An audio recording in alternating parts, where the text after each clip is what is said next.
기능의학을 알면 건강이 보인다. 어떻게 됐나요?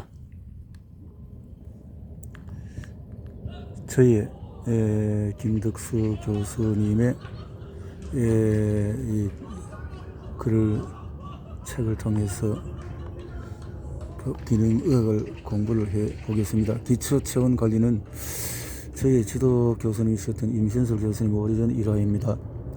교수님께서 인턴 시절에 국립의료원에 파견 근무를 가셨는데 6개월 정도 파견 근무를 한 동안에 겨울을 보내셨는데 여러 병동 근무를 하시는 중환자실 환자도 같이 돌보셨습니다. 교수님 보기에 유난히 중환자실의 한 병상에서 돌아가시는 분들이 많았다고 합니다. 중환자실이니까 그럴 수 있겠다 싶고 그동안 트레이닝 받은 다른 사람들은 아무런 의문도 제기하지 않았는데 교수님의 눈에는 이상하게 보였습니다. 그런데 환자분의 기초체온을 측정해 놓은 자료를 보는데 이상한 점이 눈에 띄었습니다. 간호사 선생님 원래 그래요. 예전부터 환자들 체온을 측정하면 항상 낮게 나오니까 저희들은 원래 그런가 보다 했고요. 또 보고를 해도 주치 선생님도 그러려니 하시더라고요. 인턴. 유독 환자분께서 잘 사망하는 베드가 있는데 그건 아세요? 간호사. 아니요. 그러고 보니 저쪽 구석 베드에 계신 환자분들이 계속 돌아가셨네요. 인턴. 병원에 보일러는 안 들어오나요? 간호사. 중앙 난방실이라서 초저녁에 좀 들어왔다가 12시 넘으면 끊겨요. 인턴. 보일러가 들어오는 순서를 보면은 환자분이 자주 사망하는 베드가 보일러가 가장 늦게 들어왔다가 가장 빨리 끊기는 곳이군요. 중환자실이 많이 썰렁해서 간호사가 가디건을 입고 있는데 왜 이렇게 썰렁할까요? 간호사. 환자분들이 대소변을 잘 못 가리셔서 냄새가 많이 나서 환기를 해야 해서 열어놓을 때가 있어요. 인턴. 환자분들은 거의 속옷도 입지 않은 채 얇은 천만 덮고 있고 보일러는 너무 일찍 끊기고 환기를 위해서 추운 겨울에도 창을 열어놓고 있다 보니 저체온이 발생한 거군요. 결국 가급적인 환기는 낮에 하도록 하고 환자마다 체온이 떨어지면은 따뜻하게 했는데 그렇게 하니까 놀랍게도 환자들이 사망하는 환자들이 줄어들게 되었다. 아유 이렇게 참 엉망으로 했네요. 정말 생각해도 참 화가 치밀어 오를 중환자실의 상황이었네요. 자,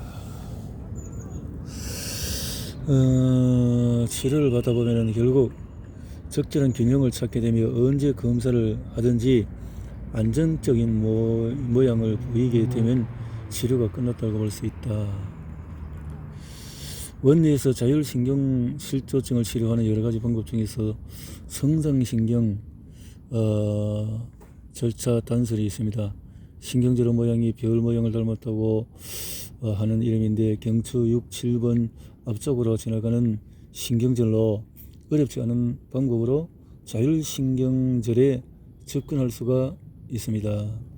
국소 마취제를 이용해서 일시적으로 신경절을 마취시킨 후에 다시 재설정하는 개념입니다. 컴퓨터가 버벅거리면 흔히들 재부팅을 합니다. 그러면 안 돌아가던 컴퓨터가 정상적으로 작동하는 것과 같은 이치라고 보면 됩니다. 이렇게 하는 방법이 있네요. 부팅을 하는 방법으로 신경절을 자율신경실조정에 해서 할 수가 있다. 또 운동을 통해서 붕운동, 평평한 바닥에 하늘을 보고 눕고 엉덩이와 불편한 방석을 이용하고 손은 깍지를 끼고 목을 받쳐주고 발끝은 또 앞무릎 쪽에서 젖혀서 발목과 직각이 되게 해 힘을 주고 준비를 마쳤으면은 이렇게 이런 그림으로 그림과 같이 할 수 있다. 그림이 잘 보이지가 않네.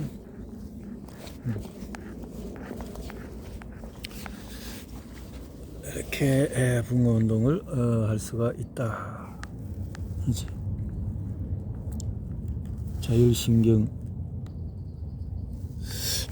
실조증은 환자 저는 설명할 수 없는 증상들이 있다가 없다가 합니다. 가슴이 뛰기도 하고 소화도 안 되고 두통도 있습니다. 종합병원에서 진료받았는데 자율신경실조증이라고 진단받았습니다. 치료법이 있을까요? 의사, 제가 도와드릴 것이 있고 환자분이 하셔야 할 것이 있습니다. 우선 기능의학적인 검사 결과에 기반해서 오실 때마다 수액으로 부족한 영양성분을 넣어드리고 이렇게 해보겠습니다. 6개 정도 이렇게 하니까 많이 편해지더라.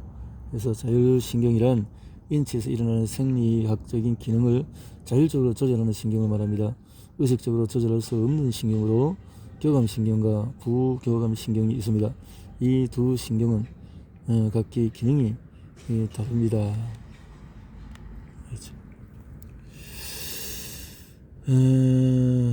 비타민 D가 많은 부분에서 이렇게 질환에 미치는 것 같다 했네요.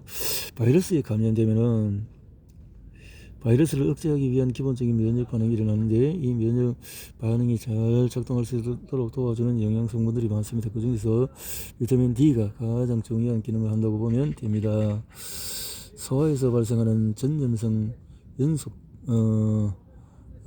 정도 역시 대표적인 바이러스 감염에 의한 피부 질환입니다. 저도 과거 기능 의학을 모를 때는 이런 환자가 오면은 대부분 큐렛이라는 도구를 이용해서 압출하듯이 제거해 주었던 기억이 납니다. 시술 받는 아이도 울고 환자 보호자도 울어서 보기가 딱합니다. 그렇게 제거한 부위는 흉이 생기기도 합니다. 그런데 기본적인 면역을 증강시키는 치료에 관심을 갖고 비타민 D로 환자를 치료해 본 결과 감쪽같이 깨끗하게 제거되는 것을 보았습니다. 흉도 하나 남기지 않고 정상적인 피부로 회복되는 것을 경험을 했습니다. 네요.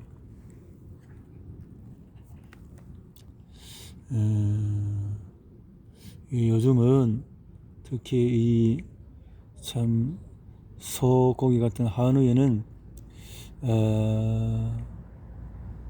제초제 성분인 POPS 가 들어가고 마블링에는 GMO 옥수수 사료로 인한 오메가3 지방산이 가득합니다. 반면에 자연에서 방목하며 풀을 먹고 자란 소는 제초제 성분도 없고 오메가6도 거의 없습니다.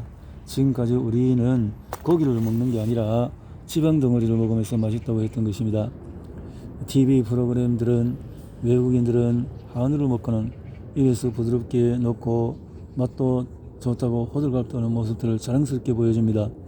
당연히 지방질에서 나오는 풍미와 부드러움을 따라갈 수는 없습니다. 그러나 거기에는 건강이란 단어는 없습니다.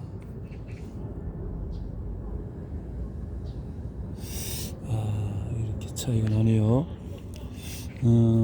제초제 성분인 글루코세이트가 있다는 거죠.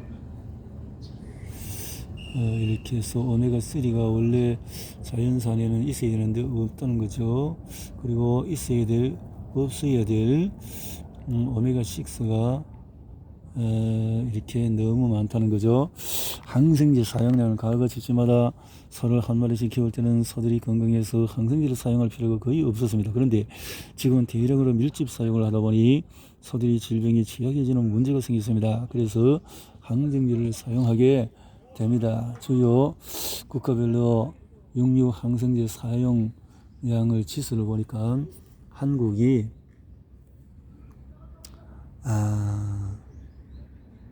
이렇고요. 미국은 엄청나군요. 항생제가요. 그러니까 미국산들이 엄청난 이런 고기들인데 호주산이 있고 육류총 생산이 있어. 그렇군요. 그러나 육류 생산량을 비교해보면 사실은 다릅니다. 생산되는 육류 대비 항생제 사용량을 계산해보면 한국이 1등입니다. 육류 대비로 봤을 때는 양의 총 생산량으로 봤을 때는 그렇다는 거죠. 항생제 사용량이 미국이 9천이라도 그만한 양이 고기가 있기 때문에 그렇고 미국이 1000톤에 한국이 그렇다면 청정지역인 호주에서 방목에서 키우는 소고기는 거의 항생제를 사용하지 않습니다. 병원에서 약을 처방할 때 항생제 사용에 대해서 민감하게 반응하듯이 여러분들이 드시는 육류의 항생제 사용에도 관심을 가졌으면 좋겠습니다. 그렇군요. 항생제 사용에 관심을 가지고 해야 되겠는데요. 엄청난 문제가 있네요. 자, 호르몬에도 과일이도 성장을 촉진하는 호르몬을 쓰듯이 일부 국가에는 빠른 체중 증가와 우유 생산량 증대를 위해서 소의 성장 호르몬을 투여하기도 합니다.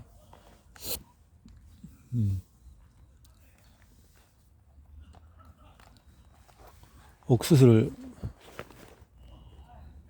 대량으로 생산하기 위해서 다량의 제초제를 뿌리고 곤충의 피해를 최소화하기 위해서 옥수수의 유전자를 조작하여 옥수수를 이렇게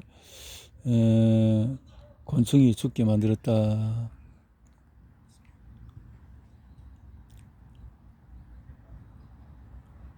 옥수수를 먹은 곤충이 죽게 만들었다. 조작을 해서 그렇게 유전자가 조작된 GMO 옥수수는 전 세계로 퍼져서 우리들의 식탁을 위협하고 있습니다. GMO 옥수수를 먹인 실험용 쥐에게 일정 기간 아무런 변화가 없었지만 일정 기간이 지나자 실험에 참가한 대부분의 쥐에서 암이 발생했습니다. 그러나 발표는 일정 기간 이내에 실험 결과만 발표하기에 GMO 사료가 안전하다고 말합니다. 게다가 동물보다도 인체에서는 오랜 기간이 지나야 몸의 변화를 볼 수 있기 때문에 수많은 변수를 고려하여 정확한 GMO의 유해성을 판단할 방법은 없을 것 같습니다. 앞으로도 지속적으로 이런 문제에 대한 논의가 지속되겠지만 물질 만능주의가 판을 치기는 세상에서 진실은 바르게 밝혀질 것이라고는 생각하지 않습니다. 원래부터 없던 유전자를 인간이 조작해서 만든 작물을 섭취하고서 아무 문제가 없을 거라고는 생각 자체가 문제라고 생각합니다. 기능의학자는 여러분이 먹는 것들이 여러분의 몸을 만든다고 강조해서 말합니다. 여러분이 어떤 음식을 먹는가에 따라서 여러분의 몸이라는 뜻입니다. 여러분의 몸이 어떻게 만들어지느냐 제대로 알고 먹으라 그 말이죠. 한우 수입 초지고기 소고기 우리 것이 좋은 것이라는 말이 유행했던 적이 있습니다.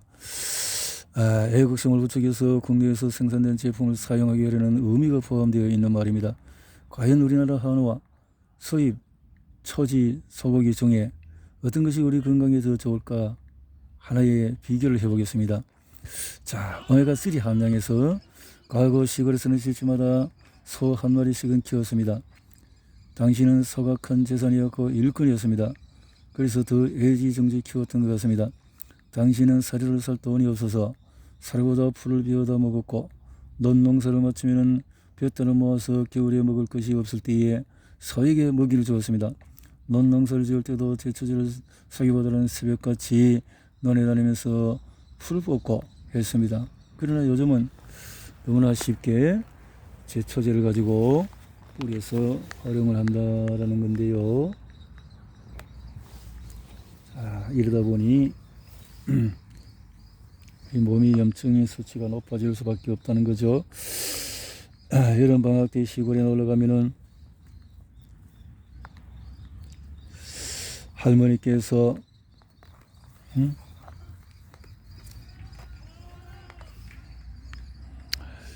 옥수수밭에 가서 옥수수 삶아 주셨습니다. 특별한 간식거리가 없던 시절이라 마을 옆을 또 흐르는 작은 개천에서 수영을 놀다가 가지를 잡아오면 가지를 삶아서 육수를 내서 수집으로 만들어 주시고 직접 농사 지은 옥수수를 삶아 주시는 것이 유일한 간식이었습니다. 어린 시절 방학만 되면 충북 제천 대교에 가서 방학이 반을 보냈던 기억이 납니다. 삼촌은 새벽까지 일어나가 소에게 먹일 풀을 비워오셨습니다. 새죽을 끓여서 식혀서 소에게 먹이는 모습이 기억에 생생합니다. 손은 좋겠다. 아침마다 저렇게 정성껏 아침을 차려주니 아침을 먹는구나 했던 생각이 기억납니다. 그 당시에 할머니가 끓여주신 소고기국의 맛은 잊을 수가 없습니다. 요즘은 그런 고깃국 맛을 볼 수가 없습니다. 오메가3가 풍부한 신선한 풀을 먹고 자란 소는 오메가3가 풍부히 들어있습니다. 할머니 집에 있던 닭들은 네 집의 닭인지 모를 정도로 이곳저곳을 돌아다니면서 땅을 파고 벌레를 잡아먹고 풀도 뜯어먹었습니다. 아침에는 닭들이 낳아놓은 알을 가져다가 계란 프라이를 해서 손주들이 아침 밥을 지어주셨습니다. 계란 프라이에 간장과 들기름을 넣고 비벼서 먹으면 이 세상 누구도 부럽지 않은 아침 식사였습니다. 다행히도 저는 그런 어린 시절을 보낼 수 있었습니다. 반면에 요즘 우리 아이들은 시골 할머니 집보다도 맥도날드를 더 좋아하는 시절입니다. 그래서 이런 소고기도 오메가6가 오메가3보다도 108배나 많이 들어있습니다. 이렇게 키운 것들은요. 108배. 우리가 먹는 계란, 닭고기, 소고기, 돼지고기는 엄밀히 보면 모두 옥수수 덩어리라고 보면 됩니다. 햄버거 체인점에서 드시는 햄버거의 고기도 옥수수로 만들어졌고 빵에도 옥수수가 들어있고 탄산 음료에도 옥수수 시럽이 들어갑니다. 실제로 여러분들이 옥수수를 직접적으로 먹지 않을 뿐이지 매일매일 먹는 음식의 대부분이 옥수수에서 비롯됩니다. 여러분들이 마시는 거의 모든 음료수에는 액상과당이 들어있습니다. 한때 설탕의 유해성이 뛰어들기 시작할 무렵 광고 문구에는 무설탕이라는 문구가 종종 보였지만 새롭게 들어간 것이 설탕보다도 더 유해한 역할을 하는 액상과당이었습니다. 한국보다도 비만 인구가 훨씬 많은 미국인의 비만 유병률 증가와 액상과당 소비량과 상관관계 분석 연구에서 보면 1970년대 이후에 2000년까지 액상과당이 소비량이 증가함에 따라서 전체 인구의 비만 유병률도 같이 증가하는 것을 볼 수가 있습니다.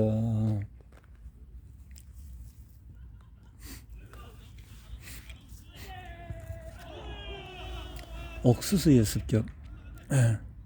원장님, 전에 검사했던 지방산 균형 검사 결과가 나왔나요?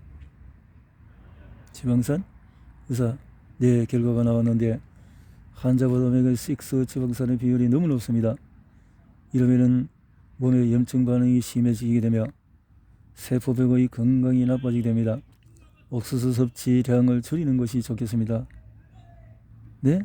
옥수수요? 저 옥수수 잘 안 먹는데요? 자, 의사, 지금까지 제가 질문드린 모든 것에 옥수수가 들어있습니다. 과자도, 간식으로 먹는 것도, 화장품도 사용하실 것이고요. 심심하면 다 옥수수 들어있습니다. 햄버거의 빵에도 옥수수가 들어있고요. GM 옥수수 사료를 먹인 쇠고기 패티에도 들어있고, 콜라 속의 액상과당 HFCS에도 옥수수가 들어있고, 과자 속에도 기본 원료로 옥수수가 들어갑니다. 심지어 샴푸, 화장품에도 옥수수가 들어갑니다.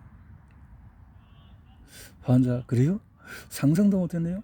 그래서 오메가6 지방산 비율이 높게 나온 거군요. 어떻게 하면 좋을까요?